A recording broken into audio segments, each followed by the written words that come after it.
Welcome. I'm your host, Paul Burnham. Today we have James Brown, the professional opportunist. And James, I'm going to just start it right there and let you tell everybody what a professional opportunist is. Hi, Paul, and everybody. Thank you very much for having me to start off with. It was quite a delightful surprise when I had the message a week or two ago saying that people had asked for me to come on this and have a chat. It was quite delightful to know that there were people from around the globe who are interested in the nonsense that comes out of my head. So first and foremost, professional opportunist. There's a kind of a little backstory to this. First of all, and I don't mean to sound contentious right from the off here, but certainly here in the UK, magician is not necessarily the most revered trade in the world. Magic is a very cool thing. Magic will always be a wonderful thing that elicits all the best responses in people. Unfortunately, magician doesn't. In a lot of areas, magician can be quite a negative connotation, or have a negative connotation for a lot of people. I mean, I didn't come into magic until I was sort of late teens, early 20s, and prior to that, the idea of a magician in my head was, a clown of some description. It was either the chap who did sort of balloon animals down at the restaurant on a Sunday afternoon, or it was your Uncle Bob who did that terrible card trick every Christmas and bored the pants off people. So as I sort of, I worked as a magician, as in I advertised myself as a magician specifically for a long time, but I realized that it was detrimental in the sense that it confined me to a very narrow area of work. For example, I've got a great interest in psychology, in hypnosis and such like, and a company is not going to necessarily invest a lot of money for me to come and do some sort of corporate training if they perceive me as just a magician. So I was searching for an alternative to, something else to call myself, which gave me a bit more of a broader spectrum, potential broader spectrum to cover. And it was, there were two people involved in creating the name. There was a very, very good friend of mine, and many of the listeners and the watchers will know of a man called Ian Rowland from the UK. He literally wrote the book on cold reading. And if you haven't got that book, I strongly suggest that you have a look for it. It's I think it's called The Full Facts of Cold Reading, if memory serves. It is an astonishingly good book. If you're interested in that genre, there is no better place to start or end, as far as I'm concerned. We'd been friends for many years, had lots of conversations, and he referred to my magic style as being opportunistic, in the sense that I didn't really have a script. I didn't know particularly where I was going to go. Some people might refer to it as sort of jazz magic, and I like that analogy. It's the idea in my head. Jazz magic is about knowing all the notes, but not necessarily knowing what order you're going to put them in. So I think there was something in that. Also within that is the idea of taking opportunities whenever they present themselves. And it was another friend of mine, Darius Zaitabari, who simply, just in conversation, stuck the word professional in front of it.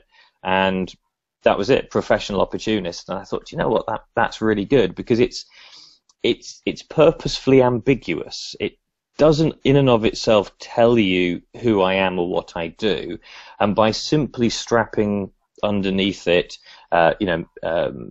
magician, pickpocket, hypnotist, all of a sudden you've got this very broad spectrum of what I do, and it allows me to present myself as a performer, as a consultant, as an author, as a teacher trainer, and it really does give me a lot of scope. So there we go. There's the quick story of why professional opportunists. Actually, just very quickly, Paul. This is sort of vaguely interesting. I won't say who, because it would be unprofessional too.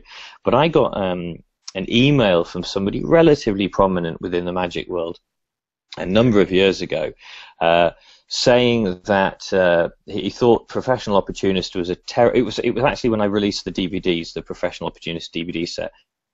He said Professional Opportunist is a terrible name for you, or name for the DVD, because it has negative connotations. An opportunist is somebody who takes advantage of other people, etc. And it's interesting that what is it now? How long have I been using that term for? It's got to be 5+ years now. He is the only person who's suggested it being negative. On the other hand, almost everybody I meet on a professional level as a performer, lay people, think it's brilliant. They love the idea. They're tickled by it. And what is interesting to me, and maybe you want to come back to this later, it falls into this idea that generally speaking, the lay people out there do not distinguish particularly within our craft. In other words, we separate magic from mentalism, or mentalism from pickpocketing, or pickpocketing from whatever. And I think that the general public don't do that at all.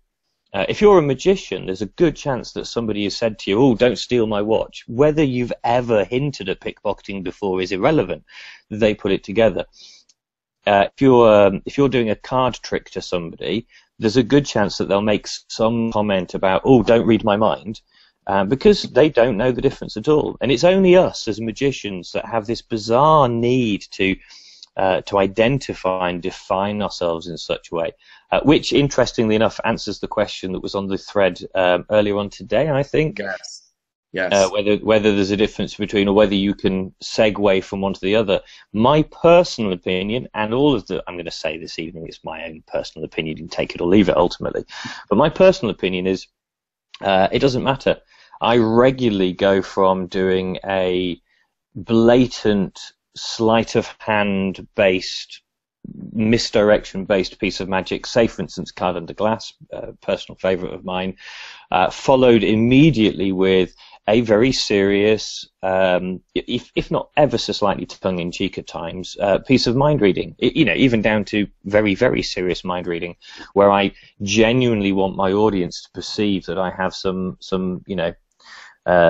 netherworld skills almost. So I don't, my experience is doesn't make any difference at all. As far as they're concerned, you're a magician, a pickpocket, a hypnotist, a con artist, a sleight of hand artist, a mentalist. You're all of these things rolled into one. So for me, Professional Opportunist just seemed like a great choice. Yeah, I think it's a great name, and I don't look at it as a negative, because opportunities are positive.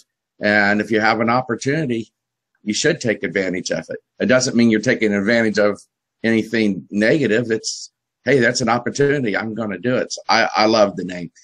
Well, as you said, I totally agree. With that question that was on the web, on the forum earlier today, that's what I was thinking. I consider myself a magician, but I love to dabble in all different kinds. So I kind of agree with you there. So I'll tell you what, I kind of went out and I was looking at some of your stuff, like the TED Med thing you did and all that, and that was a fascinating video. So I'm going to start with the hypnosis part first, and why don't you come in, and because you had some really good views about hypnosis and what it is and what it isn't, and doing that, and I thought it was fascinating. If you don't mind talking about that a little bit. No, not at all. So the background to this is that I used to be I started out working in psychiatry as a nurse, as an auxiliary nurse, and working in a psychiatric hospital. Not sometime after I left school, I became fascinated with the workings of the mind, but then, interestingly, my fascination changed from the illnesses of the mind to much more sort of common everyday occurrences. And the reason for this is that I was working in a very tense environment, and I became fascinated with the conversations and the communication and the miscommunication between the staff and patients and so on. And I think what really fascinated me right from the beginning was how easily misled people were, and how their presuppositions coming into any kind of conversation would almost certainly lead to the outcome of the conversation. It's a bit like if you've ever watched a couple argue, as a bystander, as an impartial observer, it's quite often easy to realize that they are both in total agreement with each other, but neither can see it. They're just arguing for the sake of argument. And I think all of these things sort of slowly and surely led me to an interest in hypnosis. I met a man called Adam Eason, who's a very highly respected hypnotherapist here in the UK and a very, very good friend of mine now. Adam was at the time a classical hypnotherapist. He'd gone through the classical training, sleep inductions, relaxation, that wonderful deep voice that most hypnotists use at one point or another. Smooth FM, we call it over here. It's the smooth FM voice. Yes. And when I was sort of looking into this and meeting other hypnotists, and I learned the craft myself, and I found it quite an easy thing to do. Not being big-headed about this. It was just, it fitted into the skill set I already had. Ultimately, that was pretty much what it came down to. But what interested me, or what happened to me, was that I started to look at hypnosis through the eyes of a magician. And what that did was very simply, it made me start to question the validity of what I saw. Not in the sense of, is this true, does it work, but more of a case of, is this real, is this theatre, what is the obfuscation here? Any magician knows that the real key to making a magic effect work is theatre. The bare bones of the secret of what you're doing is usually incredibly dull and lifeless, but when you add the theatre to it, it suddenly becomes something. So I started to question whether these things in hypnosis that the hypnotists were believing were, whether they were true or not. Did you need somebody to close their eyes? Do they need to be relaxed? Is there any benefit to certain language patterns and flourishes of the linguistics? Does the person need to be deepened? Is there even an altered state in the first place? And over a process of many years, talking to lots of other people, trial and error, a huge amount of my own trial and error, I've come to the conclusion, which is incidentally shared by a good number of other people and has an awful lot of scientific backing to help it, that the simple answer is hypnosis doesn't exist, at least not in the way it's perceived. I think my simplistic view, and I love to simplify things, I'm a great believer in simplifying process. I believe that hypnosis comes down to, or what we know as hypnosis, comes down to three primary things. Belief, imagination, and suggestion. And these things are interlinked. One doesn't necessarily come before another. Sometimes belief comes first, sometimes belief is the last part of the equation. But in all hypnosis that I've ever seen, there is belief, imagination, and at some level of suggestion, whether that be a verbal suggestion or simply, because suggestion, obviously, like any communication tool, doesn't have to be limited to the verbal. It can be a facial expression. It can be the surroundings might suggest something. But what I have experienced, or what I have found out, is that there is no direct necessity for the induction process. I mean, the word induction, means just to introduce somebody, to bring somebody in to demonstrate something. You get induction days in a new job to show you what the new job is about. There's nothing hypnotic about that. It's just a process. The problem I have, though, is that there is no necessity to necessity to go through the process of speaking in a silly voice, putting somebody to sleep, making them close their eyes. I mean, they're not asleep, let's be honest with ourselves. Let's not kid ourselves into thinking that there's anything going on with this. There's no necessity to deepen the state because there's no state to deepen.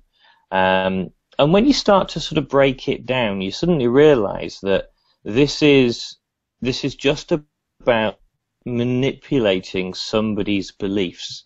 The simple way to explain it would be this.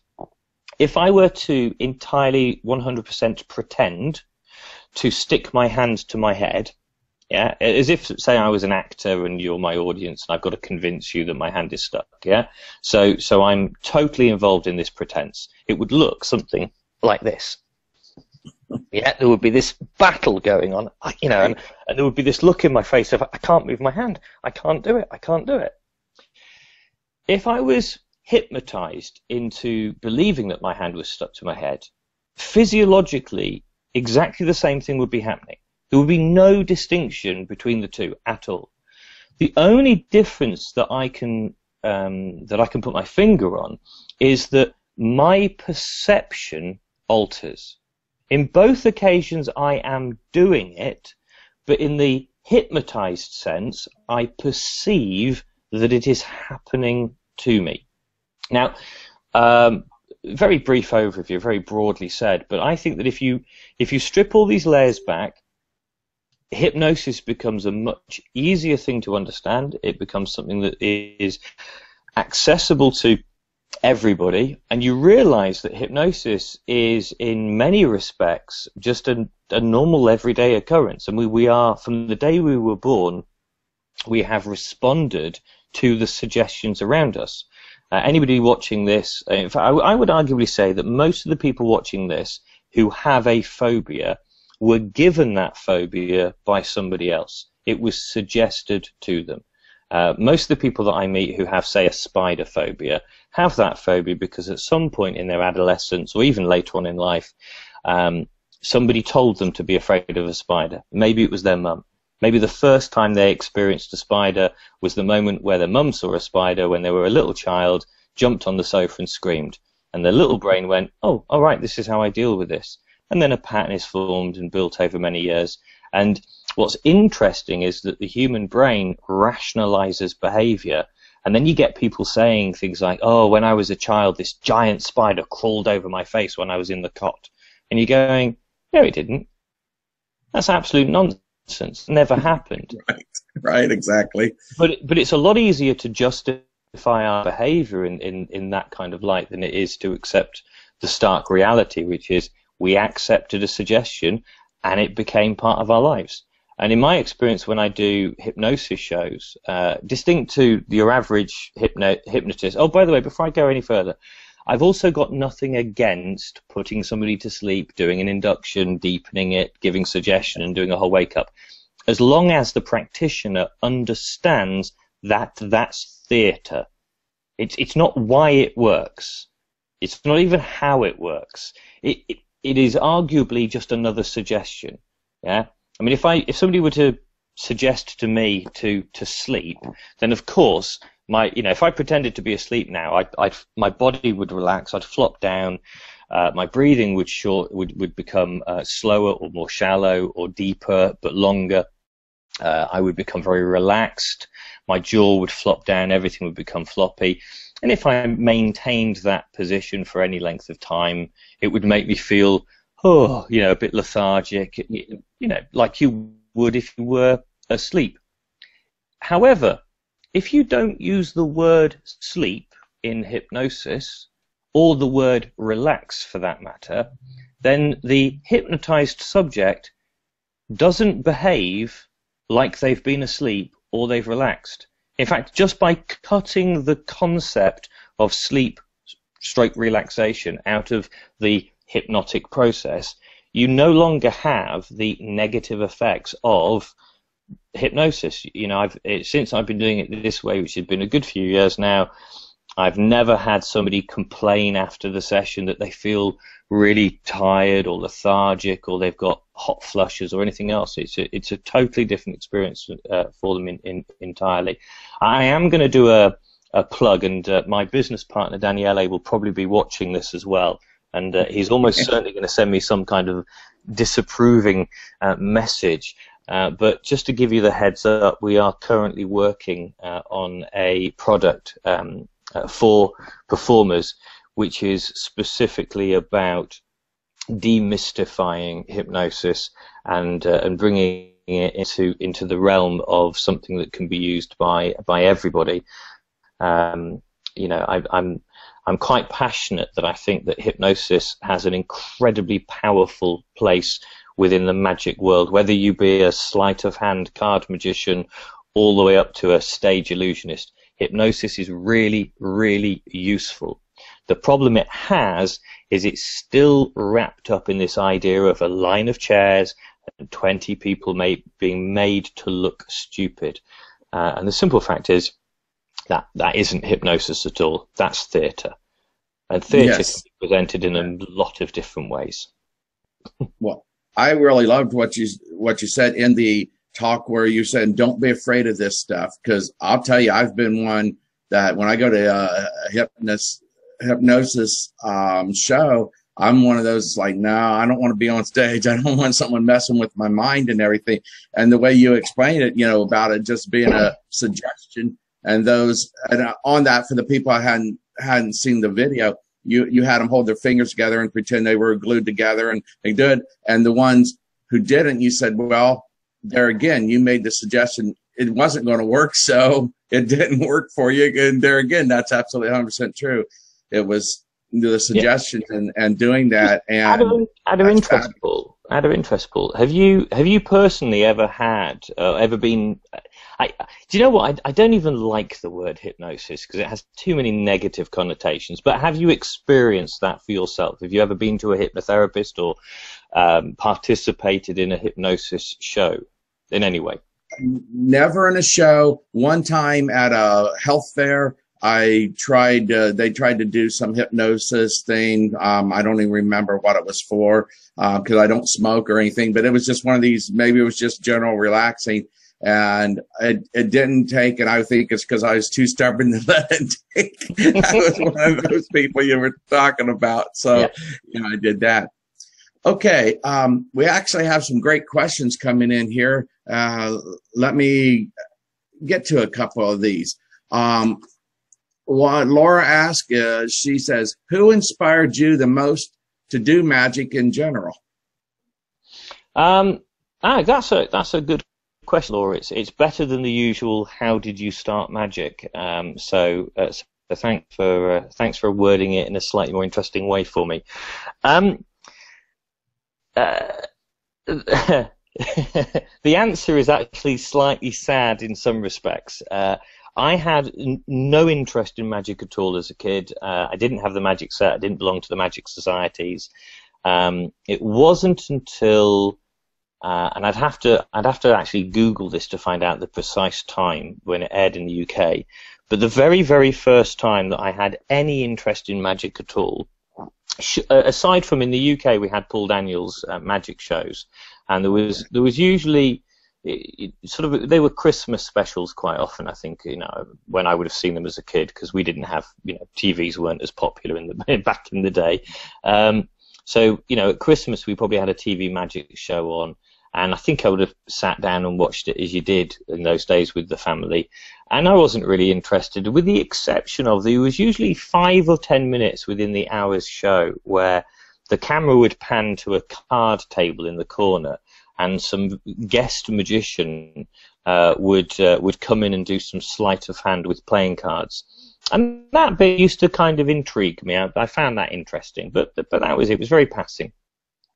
And it was around about university time when David Blaine's first TV special aired in the UK on Channel 4. And as a total layperson, I was blown away by it. Absolutely. I thought it was phenomenal. What was interesting, though, was I had a good grasp because obviously by this time I'd worked as a nurse for a number of years, and I was already interested in psychology and psychiatry and related things. I had a good understanding of why it worked, not how it worked, but I understood why it worked, and I could see the performance that was going on in all of this. I had no knowledge at all that there was a magic circle or magic societies. I didn't know that there were books and VHS videos at the time. I bought a pack of cards, and there was a magic trick on that series that he performed on that, which most people will know as Two-Card Monty, but I learnt many years later is in fact called Be Honest, What Is It by Eddie Fector. And I bought a pack of cards the next day, having watched it on TV. We didn't have a VHS recorder, so it was simply the memory of that one effect, and I'd watched it for just once as it had been broadcast, and I think he might have performed it twice on the show. I remember. No, do you know what? I can't even remember what the situation was, but I bought a pack of cards the following day, and I sat on a train journey from London Waterloo back to where I lived at the time in Bournemouth, about a 2.5 hour journey, and I sat with a cup of coffee on the table in front of me, and I had a pack of cards, and I took the 4 cards out, and I just went through every permutation possible until I worked out how to do it. I got it slightly wrong. I worked out a double lift. I didn't realize a triple lift, and I ended up having to do a top change from the bottom of the deck. But what's interesting about this is that in that one moment I'd taught to myself multiple card turnovers and top changing. And those were that was the first sleight that I worked out was a top change essentially. I then went. I think it took me a couple of weeks, but I found somebody who had a copy of the video. They'd taped it off the TV, and I got a copy of the video, and then I just watched the thing over and over and over again, and I just worked out everything that was non-gimmicked. Because obviously there were a number of things in there that, unless you know about the gimmicked items, there's just no way on earth you're ever going to suss it. So that was it. I caught the bug. I was still working at the hospital at the time. I remember getting my dad to drive me around all the public libraries in a sort of 25-mile radius of where we lived, and I got every single book I could find from the library on magic, and they were all kids' magic books, but they gave me a start. And it was 8 weeks later, while I was working at the hospital, one of the patients that came into the hospital happened to be a magician from the local magic club, and we got chatting. He showed me some stuff. Obviously, I was, blown away by everything that the guy did as a layman. But he was equally as astonished as to how much I'd learned from nothing, from nowhere. And I kind of, I think he showed me a couple of moves, a couple of card sleights, and I went on. I'm going to cut a big chunk of this story out because it'll take too long. My life history isn't that exciting. But coming back to Laura's original question as to who influenced me, the first person is David Blaine, just because he was the person who originally got me interested. The next person that had the most profound effect on me was Doc Eason. So a name from the magic community itself. Doc Eason was the next person, and it was probably 2 years later. About 2 years later, I went to Blackpool Magic Convention for the first time, and Doc was there, and it was mid-afternoon. I wasn't staying at the famous Ruskin Hotel. For those who've been to the Blackpool Convention, you'll know all about the antics of the Ruskin. And I think this was possibly even the Thursday before the convention had properly kicked off. And I'd gone in there, and there was nobody in there except for this old bearded guy. Obviously, I had no idea who the man was, and I went in there, a pack of cards in hand, like every good magician should do. It's like wearing a badge, isn't it? Carrying around a pack of cards. It is. And he invited me over, and he chatted to me for a few moments, and I said, do you do magic? I'm asking Doc Easton if he does magic. That's hilarious. And he said, yeah. And I said, could you, I said, I've not been doing it for long at all. Could you show me something? And I handed him my pack of cards, and 20 seconds later, my chosen card is sat underneath my drink in front of me, and my world fell apart.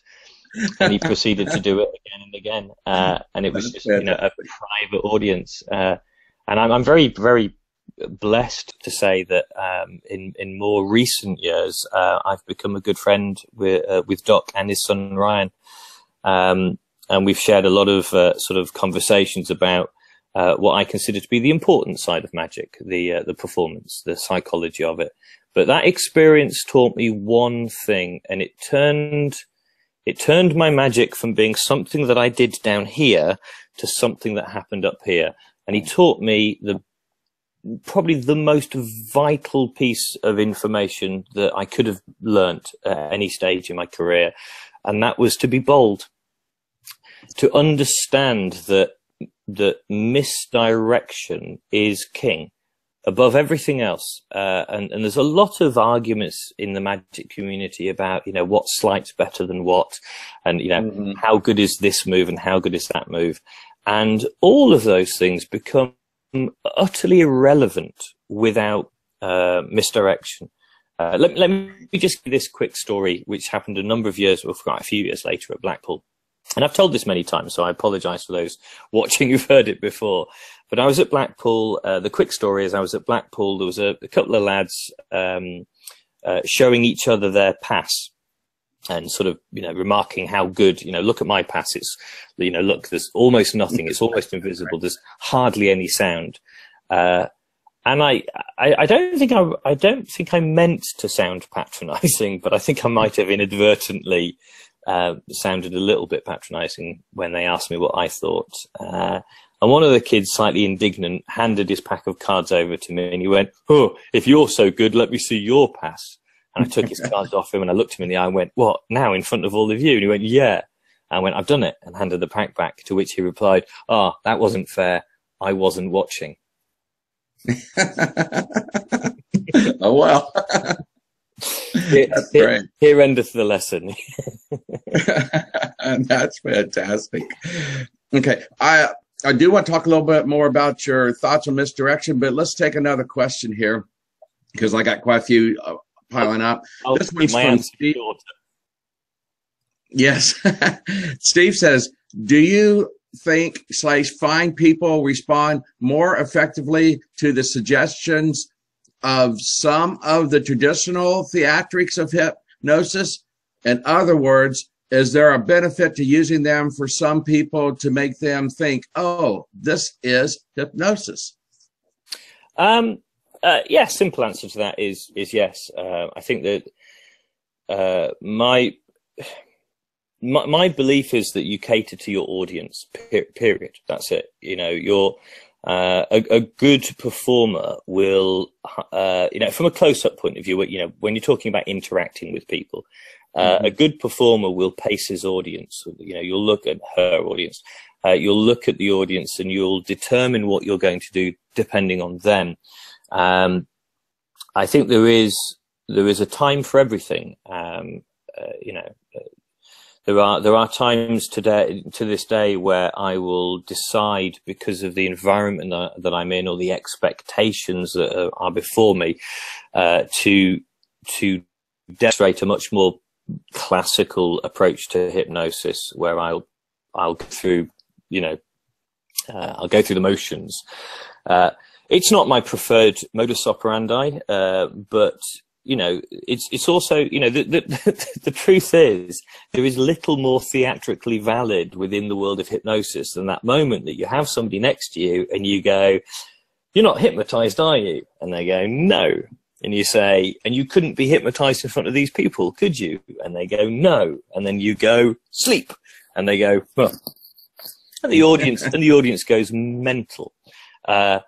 It's not a necessity to put somebody to sleep or even to have them close their eyes. There are benefits to it occasionally. It's an added dimension.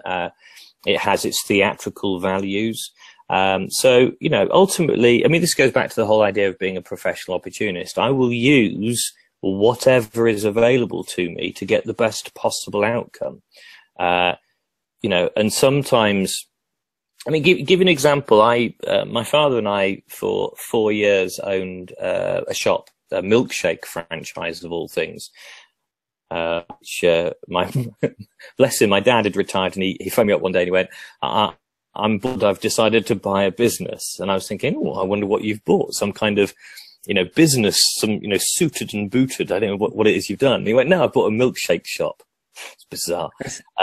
But I used to perform in it, in the shop all the time. It was, the guy who owns it is a magician, pickpocket, and hypnotist. Why wouldn't I? It was a lot of fun was had. Exactly. And I remember an occasion where a guy came in. He was on his holidays, and I'm trying to think where he was from now. Oh dear me, it was an East African country, and I can't think for the life of me which one it was. But based on what he was, the jewelry he was wearing, I realized that there was at least a potential that this man had a belief system in sort of spiritual stuff, witch doctors, etc. Oh, okay. Which was then confirmed via a few questions and conversation. He was very much a believer. And because he was with a small group of people, watched me do a card trick earlier, and this was invited for me to do something. They wanted me to do something for him, and I realized that his response to the magic, i.e., the sleight of hand stuff, wasn't great at all. He wasn't interested in this. This wasn't magic as far as he was concerned. He knew what real magic was, and this wasn't it. Right. So I thought, well, if I do a mind reading piece with him, it's going to potentially have more of an effect. But then I also thought, if I present it as I would present mind reading in the UK, it would still look to him like a cheap magic parlor trick. So without batting an eyelid, I took the opportunity to present it as if this was different. And the way I did that to create the requisite theatre is I took him to one side and I sort of sat him down. I said, look, normally I wouldn't do this in here because there's lots of children around, but the shop's quiet. So if you'd like, we'll do something a little bit more serious.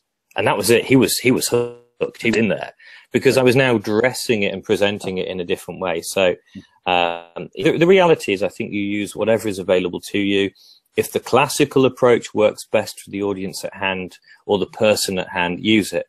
If I was to hypnotize a young female who seemed to maybe be a little bit anxious, my presentation of hypnosis would be very soft and maternal, and the way that I would speak would be really gentle and relaxing, and it would all be very good. If, on the other hand, I was hypnotizing a 6-foot bodybuilder, I would probably opt for a slightly more aggressive, authoritarian approach because, you have to pace the people you're performing for. Okay, great. You mentioned a little bit ago with David Blaine and Doc Eason. So we have another good question on here. And it was, if you could choose anyone, living or dead, to work with only once, who would it be and why? Slidini, straight off the top of my head. There's no question about this at all. I do have a number of people that I would love to have been around to have met. I think the top of my list is it's a toss-up, I think, between Slidini and Tommy Wonder as the two people that I just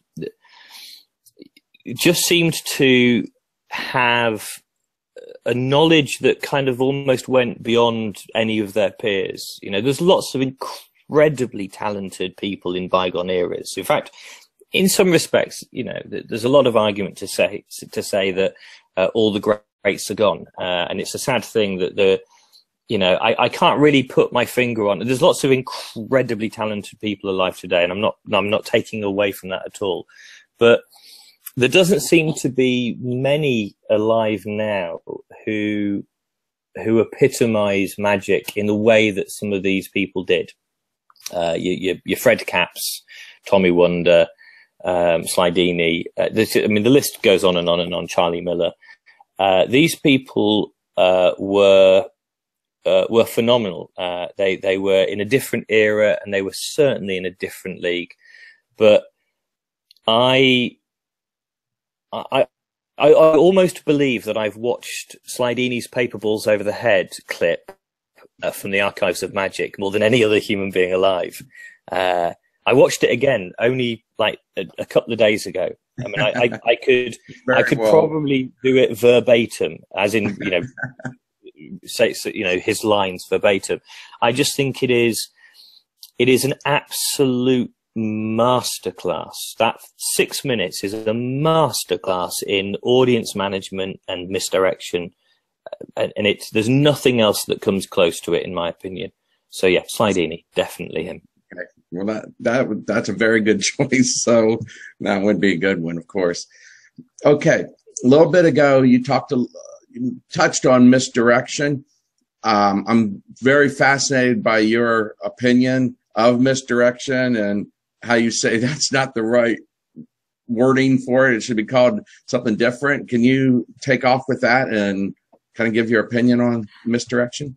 Yeah, I mean, the truth is, I'm not really saying anything that hasn't been said by many, many other far better people than me. I mean, misdirection is ironically misdirection in itself as a word. The concept of misdirection is the idea of making somebody look somewhere else, which presumes or presupposes in a lot of people's minds this idea of you need to be looking over here whilst I'm doing something over here. But actually, when you are misdirected like that, you are entirely aware that is what is happening. I've had great arguments with very good friends in the comedy magic world who always say comedy is the best misdirection. And I say, no, I don't think it is. I think comedy can sometimes be good misdirection, but it can often be terrible misdirection. Because if the comedian or the magician in this case says something that is incredibly funny and you go, ha, ha, ha, ha, ha, and then you look back and something's changed, you know when it happened because you are totally aware of the moment that you looked away. Now, let me be clear about this. There are certain effects which work very powerfully on the idea of allowing your audience to know that they weren't looking at the right time. Card under the glass, perfect example of that. After the first load of the card under the glass, from here on in, it is all about, I'm going to make you look away. Yeah. You know, you rivet your attention on this glass because in a minute it's going to be back under there. And lo and behold, 30 seconds later, it's back under the glass and the audience goes, oh no, I missed it again. And that's part of the joy in the theatre of doing it. But that's not what misdirection is about, or certainly not what attention management is about, focus of attention. The real key to me is that your audience must at all times believe that they are always looking in the place that they are meant to be looking, not necessarily the place that you want them to look at either. They always must believe that the place that they are looking is where they choose to look. And at that stage, you have this wonderful concept at the end of a routine, and it's I think it's a glorious thing to hear, almost a better noise than the applause noise. When you hear somebody say, I never looked away. I never took my eyes off him, you know? And I think that's a wonderful thing to hear as a magician, especially when you know that's exactly what they did. There's a British magician, Dan Alexander, who I had the privilege of working with a good few months ago. And he has he has just this ridiculously lovely routine where he has stolen somebody's watch and he's now wearing it on his wrist. And he borrows their finger ring and he places it on the back of his hand, not 2 inches away from their watch. And he says, have a look in there. What can you see? And they look inside the ring and they go, nothing, because it's just his hand.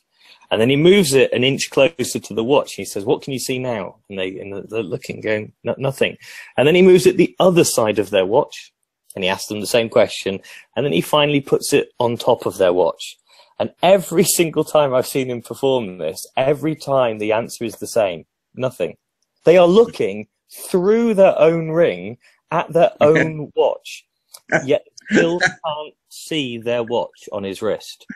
And that is absolutely what misdirection is about. It's about the focus of the human mind. And if you can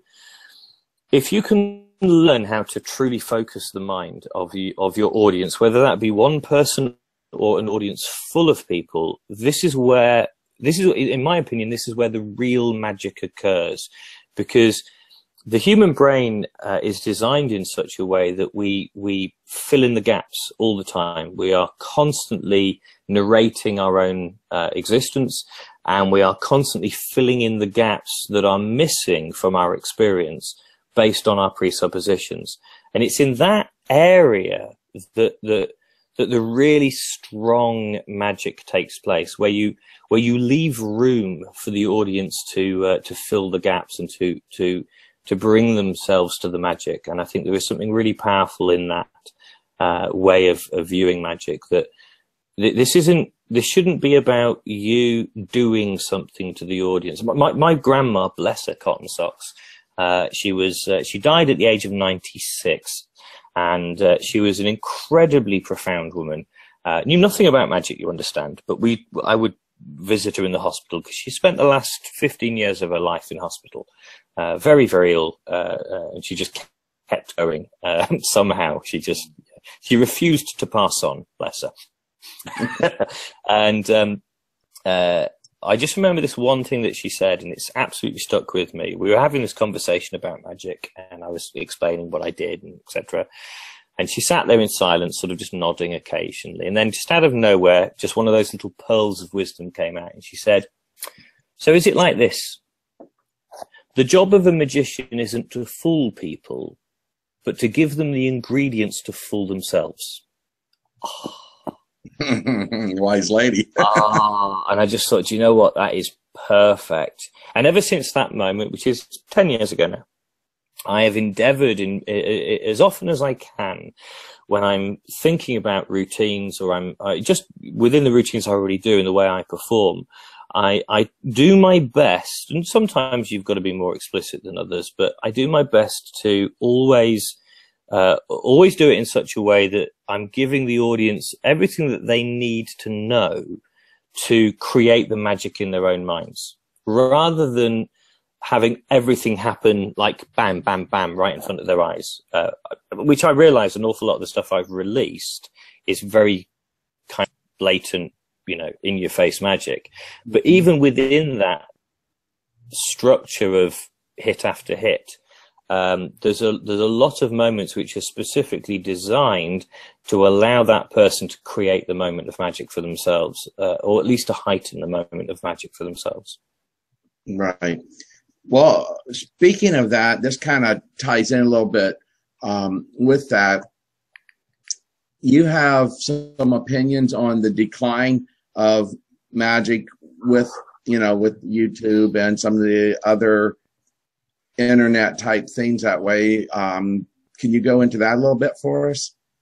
Yeah. I don't currently belong to, well, I was about to say I don't currently belong to any magic society. That's not strictly true.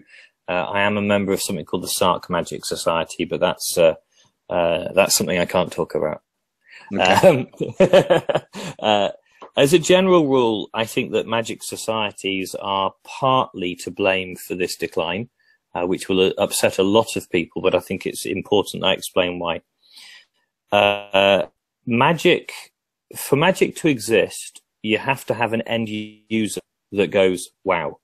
There has to be I think if you put it into a simple equation, it would be trick plus wow equals magic. In other words, there has to be an audience, a spectator of magic, and that person has to be lay in some respect, and it has to be performed to them. And here's the real key. It has to be performed. The problem we have at the moment is that, partly because of the magic societies, I would say that the vast majority of magicians out there don't perform, not in the real sense of structuring and thinking about being a performer. They are entirely focused on the trick. And the only people that get to see these tricks are other magicians. They devise their magic specifically to fool other magicians. And there is little to no performance at any stage of this little game. That doesn't mean to say that the magic that is created is bad, because a lot of it is great. There's some amazing stuff that people come up with, and there's some incredible skill that is demonstrated. Skills which I simply don't have, and don't particularly feel the necessity for.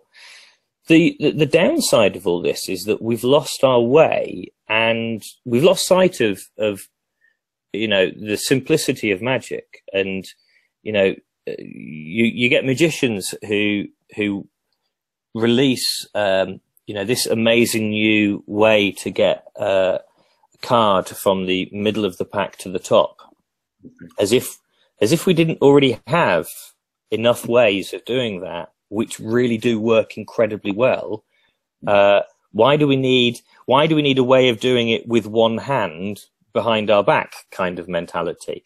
And we forget how the simple effects work. I went and did a gig, one of these gigs where you have like 7 magicians working a massive room at a corporate event. And to my own shame, certainly for the first half of the evening, I fell into this category with everybody else. 6 of us were, this is going back a couple of years, which makes this even more logical. 6 of us were young, cool, hip and trendy magicians, doing our Sybil cuts and all of our fancy card sleights and loaded to the nuts with gimmicks and all sorts of other weird things.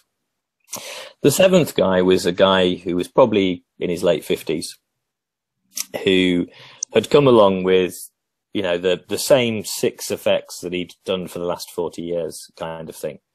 And they were really simple things. He did a sponge ball routine, which again wasn't overly complicated or clever. It didn't have more than about 3 phases to it, and it just classic normal stuff. He did a straightforward sort of chop cup routine with a coffee cup off the table, and not a chop cup, just a cup and ball routine. And he did a basic ambitious card and something else, a card to wallet or something. And we were all sort of sniggering at him, going, "Oh, look at this old guy, with his simple magic. He brought the house down." The audiences loved it because they could understand what he was doing. He was polished as an entertainer, and he put us all to shame. Without any doubt, he put all of us to shame, because we were all competing against each other. We were all interested in who's got the latest thing, who's got the fanciest little technique. And nowadays you've got YouTube, and every magician and his wife wants to sell their products, and come on, let's be honest, I've put products out there, so I'm not saying that I haven't done these things myself, but I think we've just lost sight of what magic is really about. And it's, if magic, I think the easiest way to put it is this: magicians are now obsessed with the effect and not the affect. It's all about the magic effects. It's no longer about the effect that it has on the audience, and I think that's a real shame. And I would love to see magic clubs, and again, I'm only speaking from the UK, so that America may well be way ahead of us on this one. But I think that really, it's about the same. Yeah, I think that magic clubs should be preparing the next generation performers. First and foremost, that should be their job, is to create good magicians. Not good magic. We've already got lots of good magic. We've got so much good magic. And the irony is, you look around on the magic dealers at the moment, and half of the blooming stuff that they're selling as new, exciting stuff is actually from books decades old. Not new at all. Yes. I mean, I remember, yes, no offense to Oz Perlman, but I remember a long time ago he put out an effect called Clutch, which was a card out of a deck from somebody's top pocket.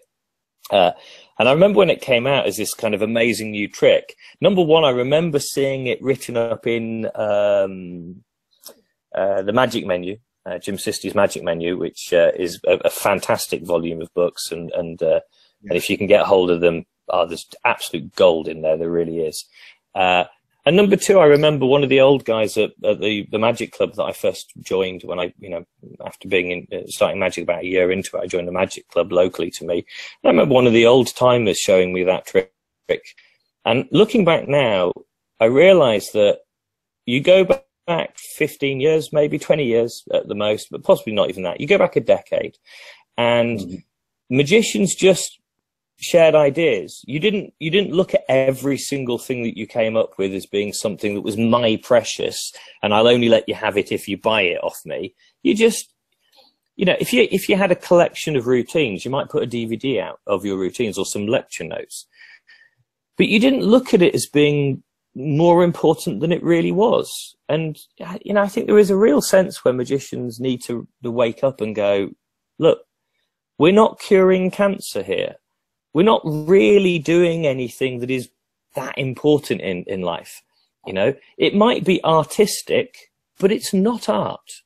Yeah, there is a difference. It's artistic, but it's not necessarily art. And I think that we need to be a bit more honest with ourselves. Now, I'm all for the DVDs that I've put out, with the exception of the hide and seek thing, which was a method that I'd worked on. It was a Pat Page idea. Pat and I had come up with it ages and ages ago, and it sat in a notebook of mine until I finally released it with the permission of his family after he passed away. But all the other stuff I put out was all about performance. The tricks were because the magic producer, the first one was Peter Nardi, and then it was Russ Stevens from RSVP. So you have to actually have a number of tricks for the DVD.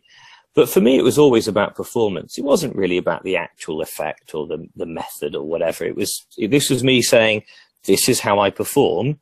And enough magicians have said to me, we like the way you perform and we'd like to learn from you. And this seemed like a good opportunity to put it out. But I used to get, in fact, I still do occasionally, I get emails from people going, have you seen so-and-so's DVD? He's taken your effect. Who cares? I mean, really, who cares? Get a grip, It was an ambitious card routine, or it was a variations of a Hofzin's as Aces effect. I haven't invented anything. I've redressed something. I've reworked something. There was a big deal a while back about who was it? Oh, Shin Lim put out an iPhone, an Omni iPhone. That was it. It was the Omni iPhone. And there was a big furore about whether he'd stolen the idea off somebody else, and etc. And I remember at the time thinking, the only person who can claim any originality is the person who came up with the Omni deck. Because after that, anybody else who turns something into plastic, that makes sense. It's just a different shape, Let's not lose ourselves in what we do. Be precious and proud about how hard you work as a performer. Be precious and proud about the smiles that you put on people's faces. But above and beyond that, let's remember the old saying, magicians guard an empty safe. And I think that might be why magicians get so up in arms about go, oh, that's my idea and you've stolen my idea or whatever. Because actually, when you really boil it down, your idea is not worth much, is it? Because it's just and I know, by the way, I know that I'm going to get into an awful lot of trouble for saying that, because I know how precious people are. Well, everybody's entitled to their opinions on stuff. So, yes. And let me just reiterate, as I said earlier, everything I'm saying is just my opinion, and that's it. It's not that important. Even in and of itself, even my opinion isn't that important. So don't lose sleep if you disagree with what I've said. There you go.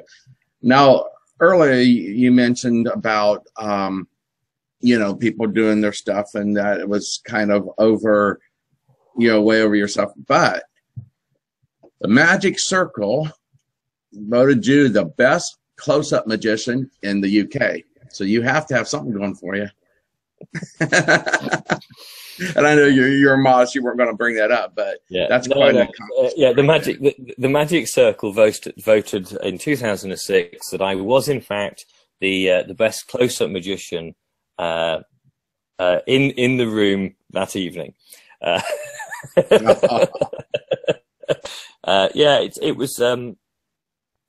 It was do you know what? It was fun. I'd been working as a pro for a good few years by then, and I'd been working in restaurants, getting on and doing my own thing.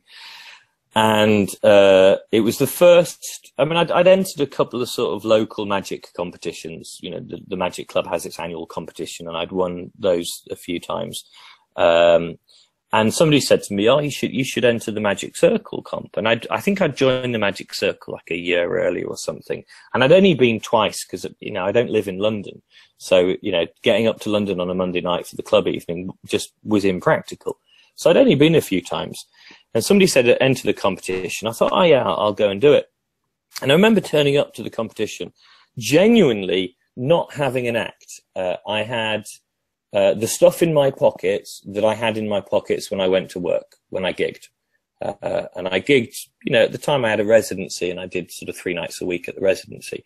I worked in a popular sort of entertainments venue in one of the restaurants there. So it was a packed house all the time. And I've been there a good few years. So I just Magic Circle with the stuff in my pockets. And I had, as I do with with everything I do, I had a vague idea in my head of what I might do. But above and beyond that, there was no patter rehearsed. There was nothing. It wasn't an act. It was just me doing what I did at the gig. And I was even dressed as I would be for this restaurant gig, which was in jeans and a t-shirt, or jeans and a short sleeve shirt. And at the time, the Magic Circle had a very strict dress code, which I completely broke on that occasion. I won. I think there was a lot of people that were quite upset about me winning at the time. Some of the other acts weren't too happy either, because before, we're all waiting behind, the curtain to go on. And everybody else is there with their specially made tables and rehearsing their acts and going over their lines and checking their notes. And I was reading a novel at the time. It wasn't magic related. I was just reading a book and drinking a coffee. And people were going, "So what are you going to do?" And I was going, "I'm not really sure yet." I don't think they enjoyed my cavalier attitude at all. But no, for some bizarre reason, I won. And in fact, it is. It's up there on the top of my my mantelpiece, hidden away in the corner. My wife insists that that the trophy actually has pride of place in the house. Although it's not that pride of place, because I don't think it's been dusted in a long time. But it is up there somewhere. Yeah. Well, maybe that relaxed attitude's why you did so well. Sometimes I think that can really help, being comfortable doing a thing on when you were talking about the misdirection and actually directing a person towards thing. One of the things you mentioned there was, that you vanished their phone slowly. You didn't do it quick. You didn't do anything there. You just had their attention where you needed it, and in that particular effect, and you vanished the cell phone. And you said, "I didn't do it fast. I did it slowly," and it was very, very well done that way. And maybe that's something we can all take from that, is to slow down a little bit, be comfortable with what we're doing, and relaxed, and that should help. Well, you know, I said that the Magic Circle was the first competition I entered, so it was, and I came first. I think the following year I entered the Macmillan Day, the international convention, and I came second. And then the year after, or maybe even later that year, I entered the Blackpool competition and came fourth. So first, second, fourth. I've never entered a competition again. Yeah, I'd say maybe you should stop. No, that's not nice. Okay. Hey, I wanted to bring up a couple of your effects that I've seen, and you know, you do have them available on your website, which now's a good time to tell what your website is. It is professional-opportunist.com. Did I get that right? Yeah, professional opportunist with a hyphen in the middle.com. Right. By all means, have a look at there at the moment. The website is currently being redone, and that will launch. The new website will, it's same URL, but the new website will launch later this year, sort of early December. I'm hoping it will be ready by. It's just a tweak, essentially. This also, if you don't mind, this also is another a good time. Before we did the webinar, I was asked if I had any sort of special offers and bits and pieces for the viewers. Excuse me. So I don't have like a big back catalogue of products, and weirdly, I don't even have the DVDs that I've done. I've done Still Fancy a Pot of Jam, the Professional Opportunist ones, Hide and Seek. There might even be another one slid in there somewhere, but I don't actually have copies of any of those. They're just available through Magic dealers. I've got a couple of downloads on my own website. Available. Cerebral Steel and Card Under Box is there. However, we do have an offer, and that is if you go. So I'm in business with my friend Daniele. We've got a company called Power Academy Limited, POWA, and the website is www.power.academy. It's just that, power.academy. www.power.academy. If you go there, and we are offering two free videos, two free training videos, which are essentially about confidence. It's about the two aspects of confidence. The videos are specifically to do with pickpocketing, because we also have a training course available on pickpocketing. But if you are interested, if you're interested in these two free videos, go there, sign up, and we'll get those sent to you. But even if you're not interested directly in those two videos, which you might as well be because they're free, go and sign up anyway, because we are producing or making this training academy, the Professional Opportunist Wrongless Approach, which is my branding, the Power brand. We're doing a training academy. At the moment, we've got a full course on pickpocketing available, which is very, very extensive, and it covers not just the technical side of the art, which all the other things do as well, but more importantly, it covers the other side, all the soft skills.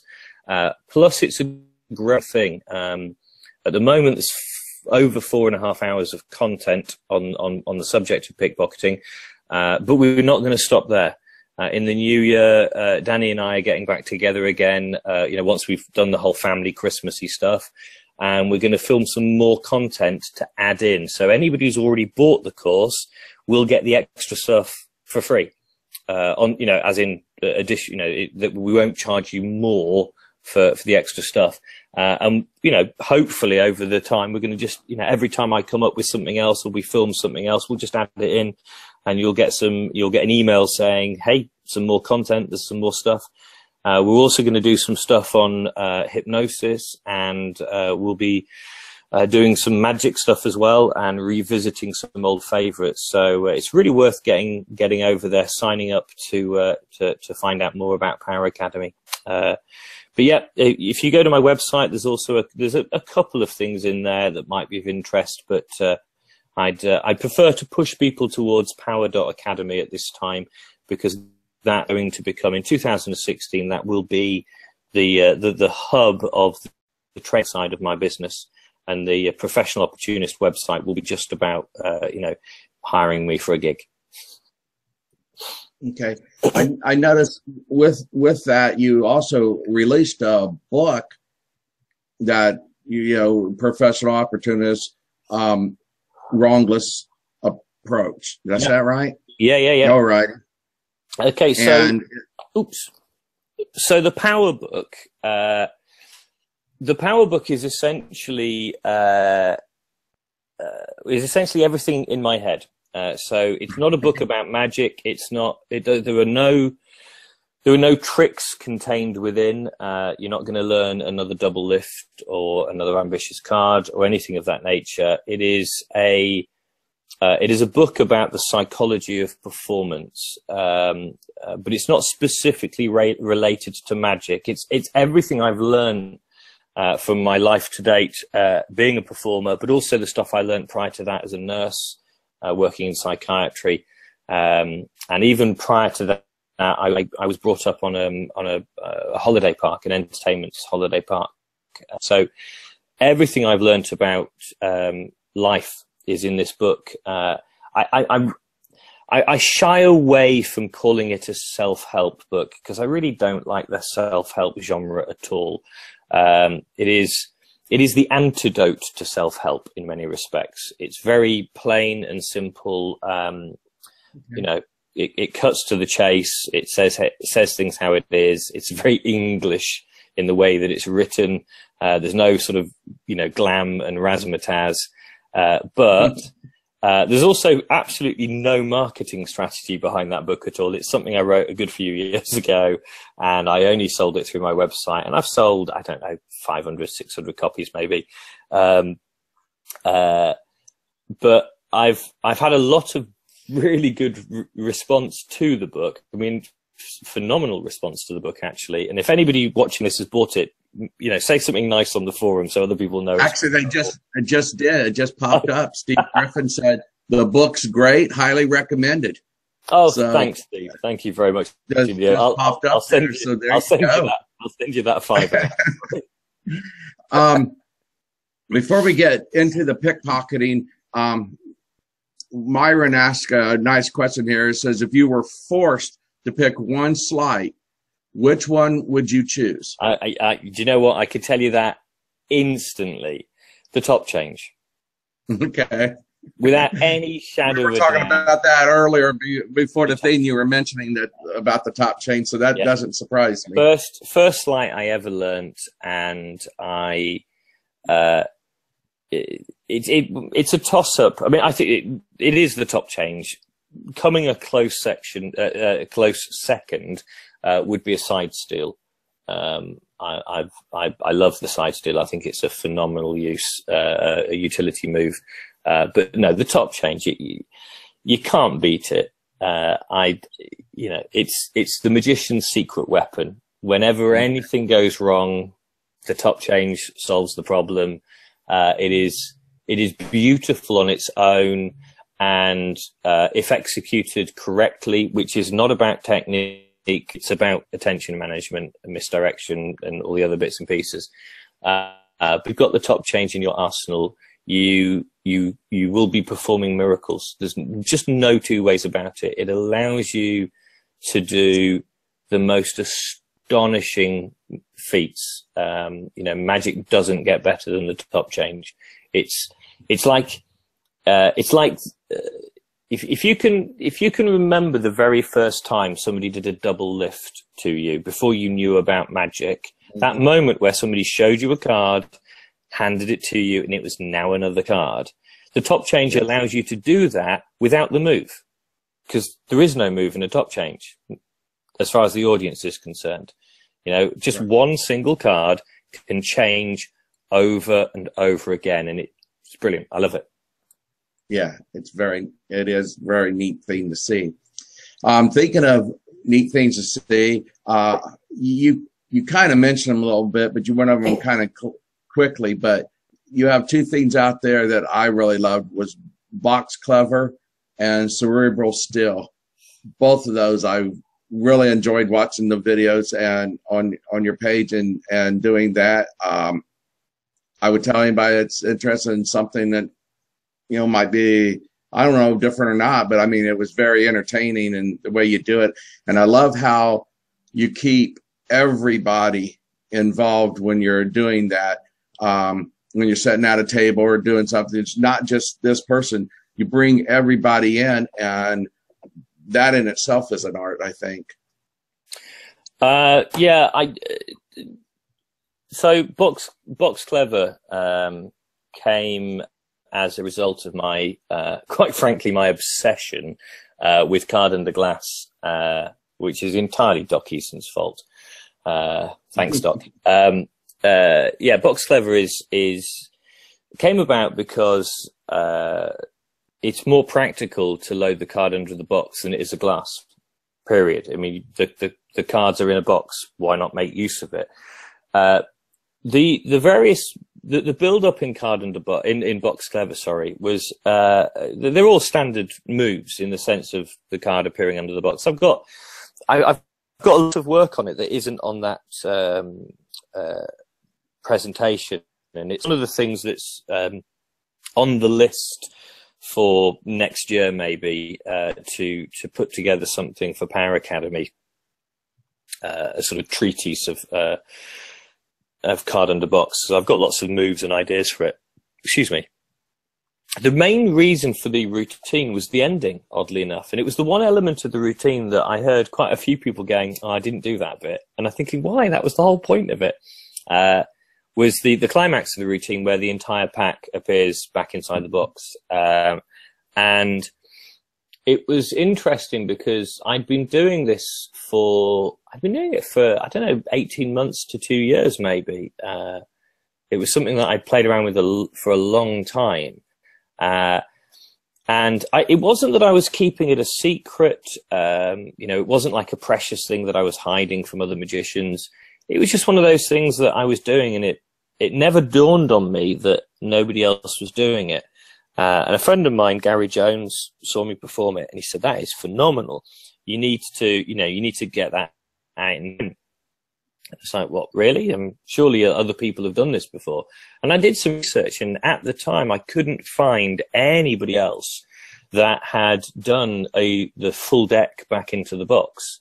I mean, there might have been somebody, but the research that I did and all the people that I spoke to, nobody had come across anybody. But I love it. I still do it to this day, and it's an incredibly versatile routine. As I said, I've got new work on it now. Do you know what? Actually, I think I will. At the end of this, I'll put a link up. It's a YouTube video. It's a private video that I've got on my YouTube page, and I'll stick the link up at the bottom of the questions on the forum. I'll have to load back into it and do that. So I'll do that at the end.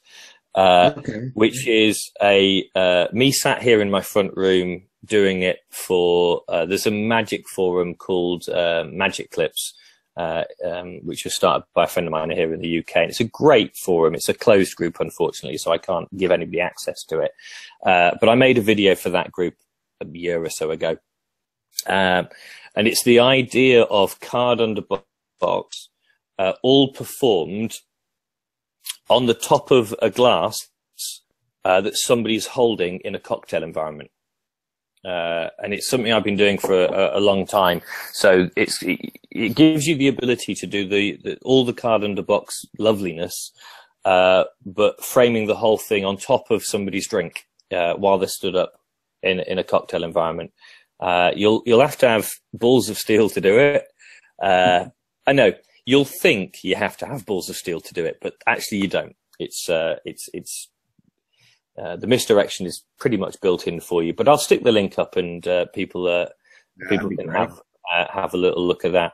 I will ask as a courtesy that the link stays within this forum, because it is something that I will probably package together professionally, with some live footage at some point next year.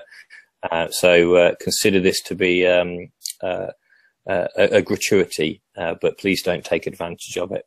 By all means, do it, play with it. And if you come up with something that you'd like to share with me, I would love to hear input. That's a good idea. To me, magic is all about development. One of the beautiful things about our community, there's a lot of crap in our community, but one of the beautiful things in our community is the idea that one magician come up with an idea, share it with another magician, and 6 weeks later, that magician will come back with an improvement, with something that you could never have dreamt of in a million years. And it takes it to the next level. And I think that's what this community should be about. We should be helping each other to become better, to do the one job that we all have in common, and that is bringing delight to other people. The money is totally agree with that. Yes. So yeah, I'll post that link up afterwards. Okay, well that sounds great. Now, since we advertised this talk as this Q&A as being with you being a pickpocket, I'd like to delve into that a little bit, because of course it's you do the pickpocketing and doing this, but with no I don't know how to say it right, with no evil intentions or anything. Everybody gets everything back. It's all fun, and I think it's great, the stuff I've seen.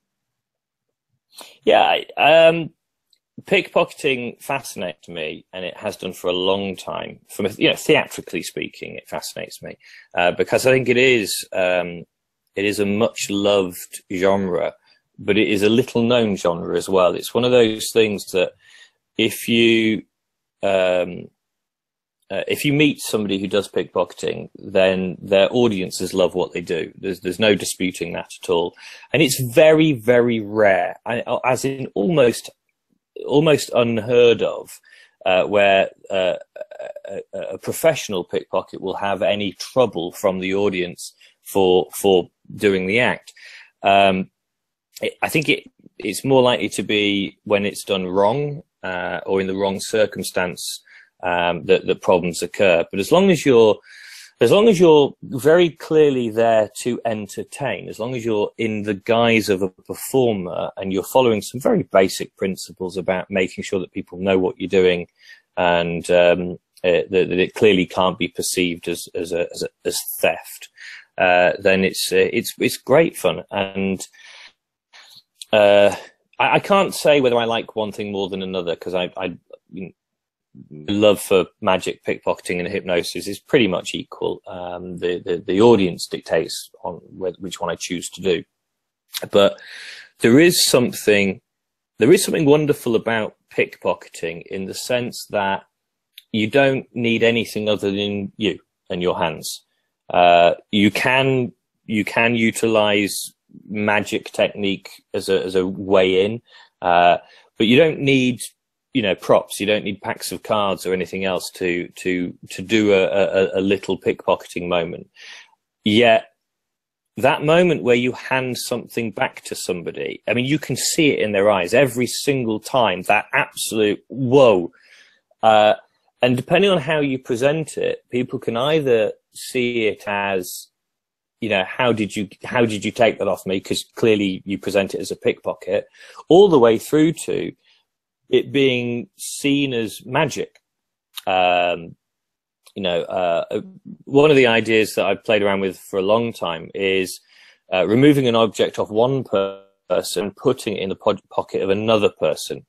Now, a few seconds later, because obviously this is a fairly tight performance time, a few seconds later, creating the illusion that I can teleport an item from your pocket to his. Yeah. Now that's not viewed as pickpocketing. They don't backtrack that in their mind, or certainly not immediately as, oh, he took it off me and put it into him.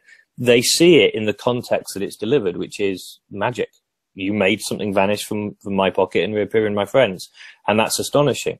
I think Derren Brown, in one of his books, it's either Absolute Magic or Pure Effect, I can't remember which one now, it's been years since I read either of them, talks about the idea of stealing, I don't know if he says it's a ring or a watch or a bracelet or something, but stealing something off somebody and taking the opportunity of them misremembering whether they wore it that evening or not. Now, if you're doing a corporate event, whereas if you're a bloke wearing a watch, the chances are you wear your watch every day. And in fact, an awful lot of blokes probably don't even bother taking their watches off at night. Whereas women take all of their jewelry off every night. They go through their ritual and it's all removed and it's all put on back the next day, but not always the same things. They have a jewelry box with lots of items. So this woman at a fancy cocktail party or whatever, the watch or the piece of jewelry that she has on her isn't necessarily her day-to-day wear. It could be something that she just puts on because she's come out. So actually stealing that nice watch off her could potentially lead, and I'm trying to remember what the book said now, but it's something along the lines of, it's the idea of saying, I see that you're not wearing a watch. And in that moment, there's two possibilities. The possibility is that she says, oh my goodness me, somehow you stole my watch, in which case you reveal it and that's it, and everybody claps and it's done. Or she simply goes, no. Because in her mind, in that moment, she's forgotten that she put it on that evening and she still thinks it at home. So now you have the possibility of, with a bit of sleight of hand, showing your hands empty, cupping them together and getting her to imagine something from her jewelry box teleporting to my hands. And now you've got this most mind-blowing piece of magic that's just occurred. So I think it's a wonderful thing. If you're a mentalist, the ability to steal something off somebody, to lift a guy's wallet, peek some information from his wallet and put it back, and then use it to mind read 20 minutes later. I mean, there really are a lot of options that go beyond the obvious stealing concept. But even if it's just the basic, being able to, steal a tie or a watch or a wallet or a cufflink or a belt, it's an amazing skill to have, and it's a huge amount of fun to perform. It really is. I can't tell you, if you don't do it, you won't know. But it is an amazingly fun thing to do, because it feels like it's right on the very edge of what we do. It's as close as we can get to being con men. And I would hazard a guess that the vast majority of magicians out there watching this, there's at least a little bit of them that would love to be a con man, that would love to be within that genre. You couldn't help but come out of the cinema having watched Ocean's 11, wishing you were Brad Pitt for just 5 minutes in the role. Yeah, wishing that you were Danny Ocean. Yeah, or whoever played Danny Ocean in the film, George Clooney, I think. But you see the point I'm making. It's a great thing to do, and I would highly advise, strenuously suggest that you have a look into it, and get rid of some of the myths in your head as well. It's people don't see it as a bad thing. As long as you are very clearly a performer in a performance environment, and there is an invitation, if I go and do a gig, and if I walk up to the table and I introduce myself and I say, my name's James, magician, pickpocket, hypnotist, whatever else that I say, if at some point I look at you and I say, sir, would you stand up and come over here? The very act of you standing up and walking to me means that you've consented to being part of the performance. And that's all you need. From that moment on, there is no problem of allegations of this, that, and the other. As long as you, by nature, as a human being, are a good person. If you're a nice guy or girl, and you're in a performance environment, nobody's going to accuse you of anything. Have some common sense. Wave the object above their head when you take it. Pass it to their husband or their wife as soon as you've taken it, or whatever. I'm not a massive fan of stock lines, but on the odd occasion that somebody has, and it's usually a joke, more often than not it's a joke, or somebody trying it on the odd occasion that somebody throws out that, I had 50 quid in my wallet kind of moment, I had $50 in my pocket. And I tend to throw back the same tongue-in-cheek comedy line, which is along the lines of, if you had 50 quid in your wallet, mate, you'd have bought a better shirt.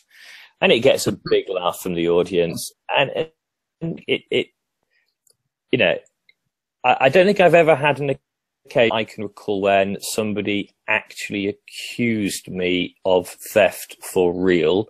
I've had a good number of occasions where people have joked, and I've had a couple of occasions where somebody's tried it on. And it's very obvious that they're trying it on. And my response is enough. You know, my very relaxed, you know, I don't be so stupid kind of mentality is enough for the person to go, all right, fair enough, you know. Yeah. But yeah, I really have a look into it. Power.academy. Sounds interesting. It really does. I mean, I've never tried any of that, and it does sound fun. The one thing I will say about that is prior to doing the online training course, so we could make it available to a wider audience of magicians and performers, I've spent the last 2 and a bit years doing one-day courses here in the UK. Small groups of a maximum of 10 people per time. And I've lost count of how many I've done now, but I've done a lot of them. And every single time we get to midway through the morning, and people, you can hear it in the room, and people start saying, this is really easy. This is actually, you know, I never expected, you know, I paid the money to come, and I never thought I'd be able to do it. But every single time the same comment comes back, I can do this. You know, I'm astonished. And I would like to think, and I hope it's the case, that one of the reasons for that is that we give some solid theory, some practical skill set stuff at the beginning of the day, rather than just saying to somebody, you know, well, what you do is you stick your hand in the jacket, you take the wallet, and you lift it in this manner. We give the mindset. We talk about the skills that underpin the mechanics of the steel, and you realize, you know, most people by midday realize that it is 20% about the technique and 80% about the mindset. And it's the day is very much focused on giving you the technique, but really giving you the understanding of, how do I do this? Not from a technical point of view, but from a mental point of view. You know, who do I need to be? How do I need to act? What do I need to think to be a pickpocket? And we pride ourselves on covering that really well. And again, if anybody listening to this, somebody other than Steve, that was a really nice comment about the book, Steve, but somebody other than Steve, because it'll look really odd if you do it again. If anybody else has been on the course or whatever, then, you know, please do chip in and say something. So, yeah. I'm sure they will. And if we don't necessarily get the stuff right here while we're live, I'm sure we'll get more comments and everything through the Believe in Magic place, you know, and people will discuss as they've got to see, you know, get the opportunity to see it, the video that they may not have got a chance to see it live and stuff. And because it's a very interesting topic, and I'm sure it will be discussed a lot. And that, did you have anything else that you really wanted to cover? We've kind of not too far over time, but we're low over time there. And so I didn't know if you had anything else, James, that you are dying to say. Well, first of all, just, you know, thanks for those of you who've put up with me rabbiting on now for an hour and a half. My wife says that the one thing that I'm never short of is words. So thanks for putting up with my sort of string of consciousness, my stream of consciousness. It's been a pleasure to be here. I hope I've answered a few of the questions adequately. If not in great detail. You know, my business partner would tell me if I didn't once again give another little plug to go and visit www.power.academy, POWA.academy. Please do come along, sign up. We're going to give you some free stuff anyway. But you'll also be the first people to hear about what's coming next in the new year. And it's a different way of learning. It's not your bricks and mortar shop, and it's not your DVDs or even your downloads. It's online streaming content, which allows us to update live rather than you having to buy more stuff. Once you buy a course from us, like the pickpocketing course, then anytime we update, add to it, it's just there for you. There's and you can access it from your tablets, your mobile phones, your laptops, from anywhere that you have a connection to the internet, which these days is pretty much everywhere. And if anybody's worried about cost of broadband costs, etc., we've got a nice program that compresses everything down but keeps the quality high. So you're not gonna be sucking up your data usage by watching the videos. We've made sure of that as well.